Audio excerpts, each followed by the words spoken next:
Hey there. Man, I've got like about 10 writings I'm working on. All of these are needful. Well, one of them, it's called The Second Coming Is Now. How I Know Joseph Knew What the Real Meaning of the Lord's Return is. That's not the real subtitle, but it's close. Anyhow, back in the year 2003, it was about 3 years that went by that I had thrown my Bible in the garbage, and I never intended to, well, I was open to looking at the Bible again, but never studying it. I just had embraced new paradigms and was open to all religions, all philosophies, and I was really glad that I did that. But I never wanted to give Joseph Smith's writings a chance.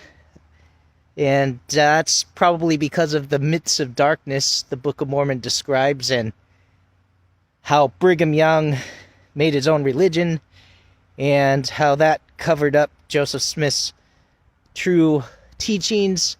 But the interesting thing about Brigham Young, when I began to look into his preachings, is that they actually usually do contain quite a bit of truth, just twisted in some weird manner.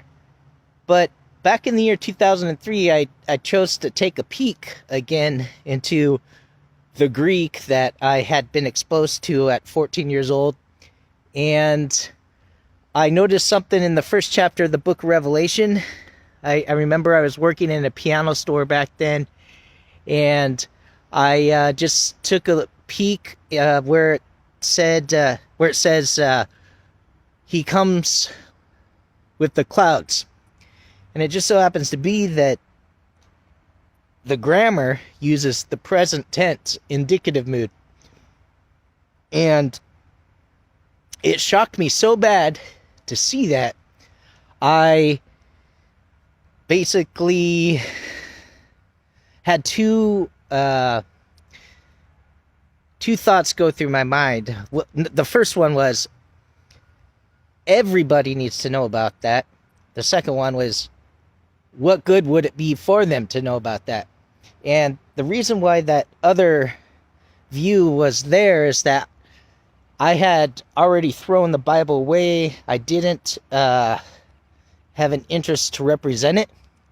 And so, but the still small voice was trying to speak to me. And at that time, I was obsessed with the music industry, and I knew someone that was making promises, and rather than listening to what the Spirit was telling me, I chose to go down a path of ambition, which was a big mistake. That was quite big. But better late than never. And so this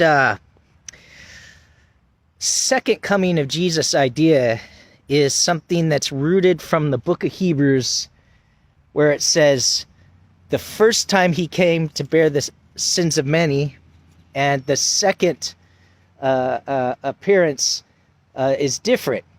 But when you go and look at that verse, it doesn't say coming, it says appearance in the Greek.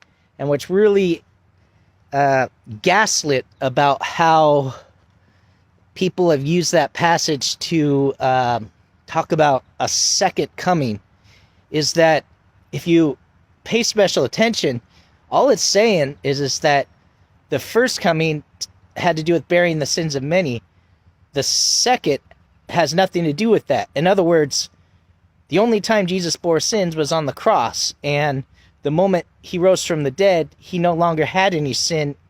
And so the second coming, or the second appearance, is any appearance that occurs from resurrection day onward. And it says in that passage, he shall appear for those waiting for him. Well, what happened when the two witnesses at Jesus' ascension told the apostles and the 120? What did they tell them? Said, don't look up. Said, go, wait into Jerusalem. until you receive power from on high. That's a clue.